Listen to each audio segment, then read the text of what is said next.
kuha niya Puerto Cruz yung lupa. Tapos nakuha niya. Tapos tinulungan po kami ni Atty. Carlos nagtatanim. Tapos na-disgrasya po si Atty. nung anong year ba yun? 19 ata. Naambos po.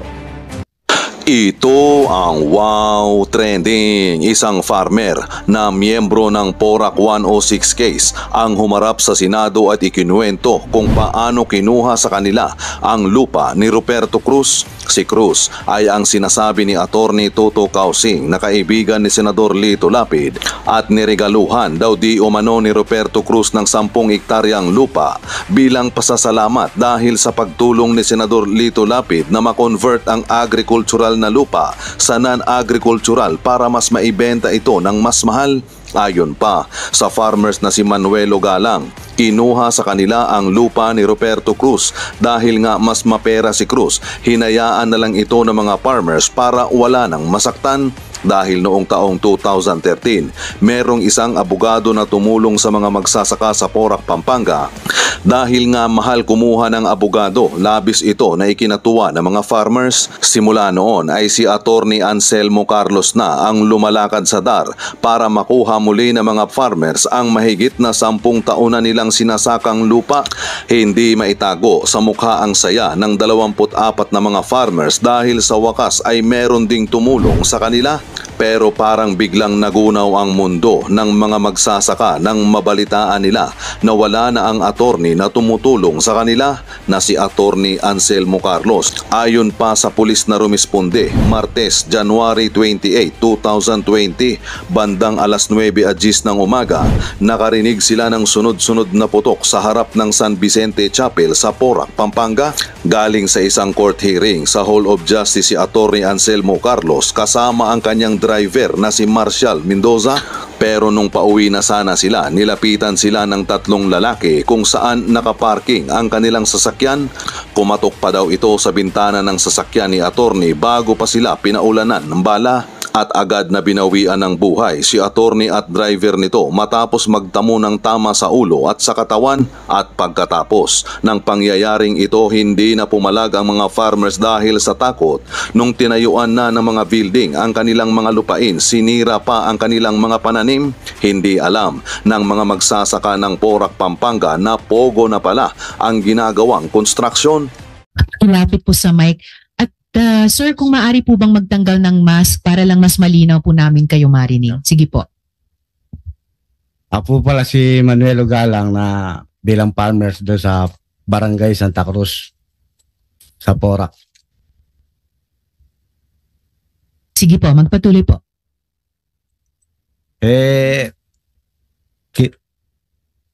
Kinuha po namin yan noong 2003. Tapos meron pong tumulong sa amin nga nung si Atty. Carlos. Tinulungan po kami. Siya pong nag-ayos sa mga... Siya pong lumakad. Lahat po ng kuwan sa DAR. Kasalukuyan po nagtatanong kami doon. Mr. Galang, paki-diretso lang po yung mic sa bibig ninyo. Apa. Okay po, salamat.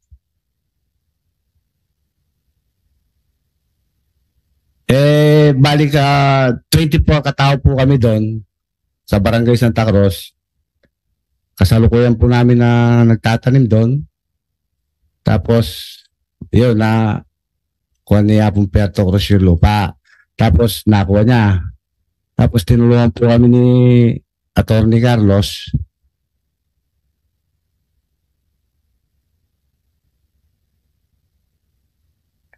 Kasalukuyan po namin nagtatanim. Tapos na-disgrasya po si attorney nung anong year ba yun? 19 ata. Naambos po. 2020, January 28.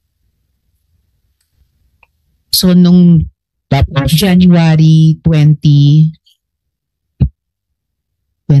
Opo. Sige po. Si Mr. Galang. Sige ma'am, si Mr. Galang na lang muna po magsalita. Pero nagtatanong na po kami doon sa loob. Siyempre, yung mga hortalano, gusto nila katahimikan po. Nung nadisgrasya nga po si attorney, natakot po yung iba dahil lalo na dumami yung mga security doon sa loob. Pero yung wala pa po yung POGO noon. 2019, nung tinatayo yun, binabawal namin. Hindi namin alam kung anong tinatayo. Siyempre may mga tanim po yung lupa. Pero marami na mukha kami naani doon.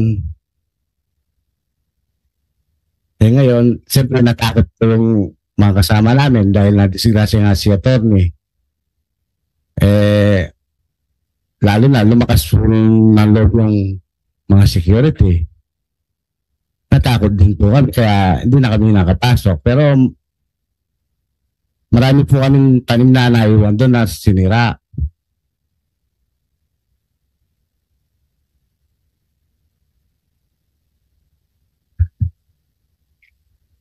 At Mr. Galang, itong ipinapakita natin ngayon na timeline ng PORAC 106 case, kanino pong timeline ito?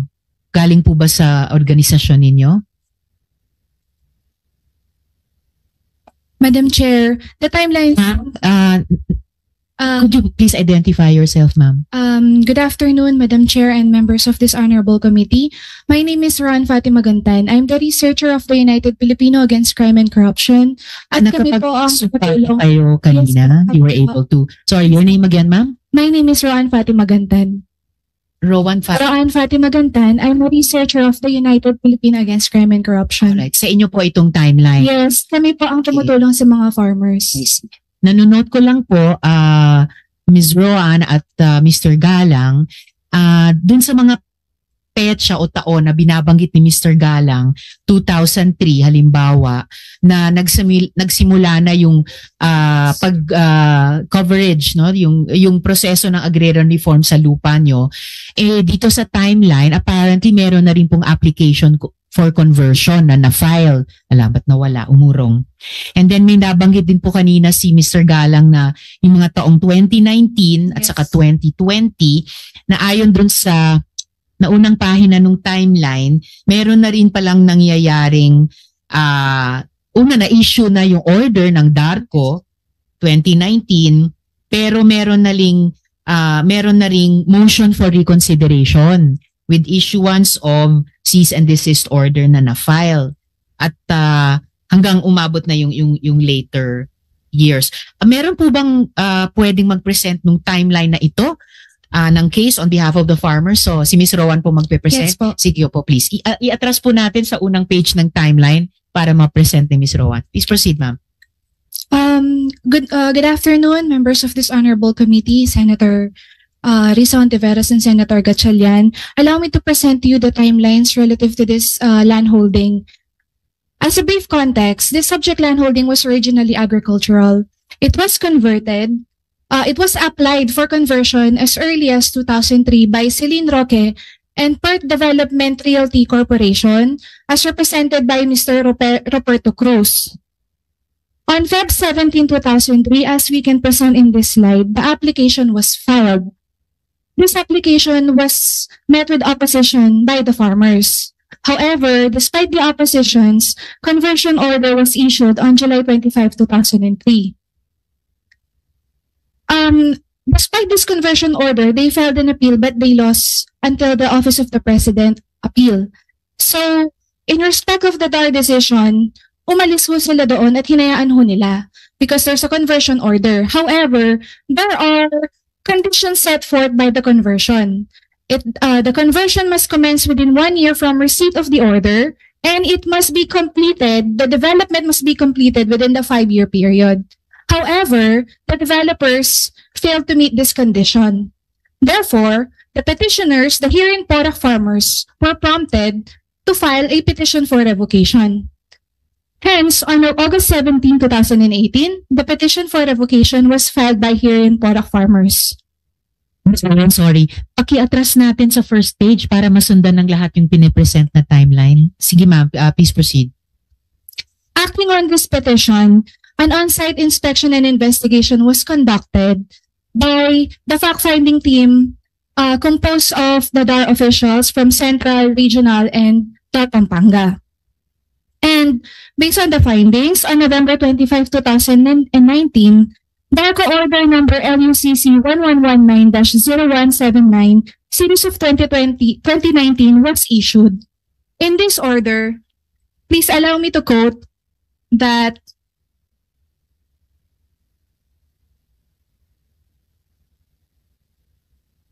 it was mandated in this order that the undeveloped portion of this landholding will be the subject of COP coverage and to be distributed to qualified farmer beneficiaries. So therefore, the PAPO 2 was mandated to segregate the undeveloped portion from the developed portion. This order was met with the other party filed motion for reconsideration with issuance of CDO. However, the same was denied in the DARCO order LUCC 0122-0624 series of 2022. It held the former 2019 decision. On February 17, 2022, the notice of appeal was filed by Celine Roque et al. And it was filed at the Office of the President. On the second slide, you will see that as early as August 30, 2022, the OPAC requested the immediate implementation of the DARCO orders. However, the following day, August 31, 2022, Papo Sagampud replied, and he said that they cannot implement it because there's a pending OP appeal.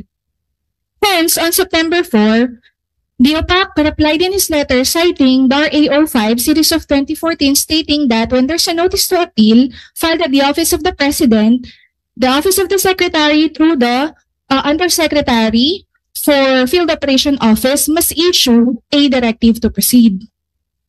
So acting on the request, on September 19, 2022, a directive to proceed was issued by Undersecretary Casel Celeste.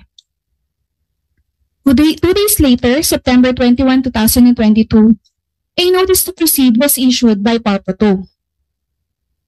And on November 2, 2022, timelines and the budget were submitted. As they requested for the approval of the budget, they indicated in their report that the subject for coverage is 46 hectares and the target date of distribution of titles and installation of farmers is August of 2023. On November 25, 2022, UPAC requested the transfer of the implementation due to alleged connivance of DAR Pampanga with Puerto Cruz. One of the farmers reported to us that Mr. Puerto Cruz, Papo Sagampud, and Mr. Jun Magtoto was seen having a meeting with Roberto Cruz, and it was alleged and told that walang pera sa mga magsasaka, pero kay Puerto Cruz meron. So, dito tayo. On December 6, 2022, our request to transfer the implementation was declined by Yusek Galit. On February 16, 2023, the OPAC requested for the issuance of a cease and desist order because, as reported by the farmers, the developers did not stop developing the land despite the order stating that the conversion order was revoked. On July 1, 2023, we wrote another letter to the Secretary citing the significant delays in the implementation of the 2019 and 2022 order, and we requested the filing of administrative cases against Yusek Galit and filing of administrative cases against Papo Sagampud for not acting towards the implementation of the orders. On July 20, 2023, Yusek Galit replied that the request for a notice to proceed with the land acquisition and distribution process cannot be granted. On August 26, 2023, OPAC replied citing Memorandum Order 226, Series of 2023. Nagpapasahan po sila ng bola, Your Honor. Ang sinasabi po ng DAR Pampanga, they cannot proceed because there's no publication yet. There's no certification of publication. Ang sinasabi naman ho ng Central, hindi sila makakapag-issue ng notice to proceed. Ang masaklap lang ho dito, Madam Chair, kapag ho, this is based on our just observations, when it is the developers who apply requests to DAR, in just months, the same is being approved. However, in this case, nanalo na ho yung farmer since 2019. Yun pong conversion order, despite opposition, na-decisionan ho yan ng 5 months lang. ito hong mga magsasaka, maglilimang taon na hong nakikibaka. Pero hanggang ngayon ho, hindi ho pa rin ho nila makamit ang hustisyang nararapat para sa kanila. Maraming salamat, Ms. Rowan. Attorney po ba? Am I addressing you correctly? Hindi po. Alright. But maraming salamat. Napapansin ko rin po yan sa maraming agrarian reform cases, yung discrepancy po sa time. Bago ko tanungin si Mr. Galang kung meron po kayong idadagdag bago po ako magtanong sa DAR, sa pagkakaalam po ninyo, Ms. Rowan Fatima, ano po ba kung mayroon, ano ang koneksyon ni Perto Cruz sa Pogo? Meron ba? Kina Ms. Cassandra Ong o sa iba pa? Pangalanan ng sarili, ma'am.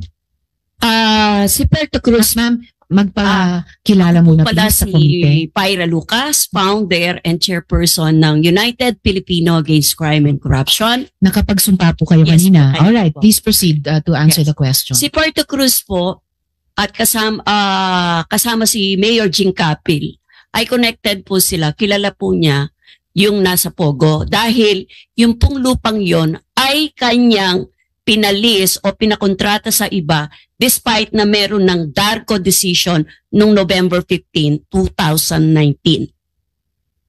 Salamat, Ms. Pyra. Mamaya magtatanong din po kami kay Mayor Capil para mabigay din nila yung kanilang panig kaugnay nitong kina Perto Cruz, si Cassandra Ong at Pogo. Pero sundin muna natin yung issue particular sa DAR. Bago po ako dumako sa DAR, Mr. Galang, meron po ba kayong idaragdag?